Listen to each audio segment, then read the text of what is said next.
ಮೂರು ಮೂರ್ತಿಗಳೆಲ್ಲ ಭೂರಿ ಭಕ್ತಿಯೊಳಂದು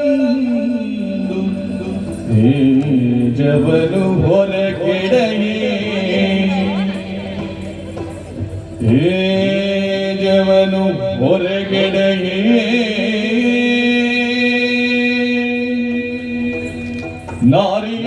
ನಾರಿಯಾಕೃತಿ ತಳೆದು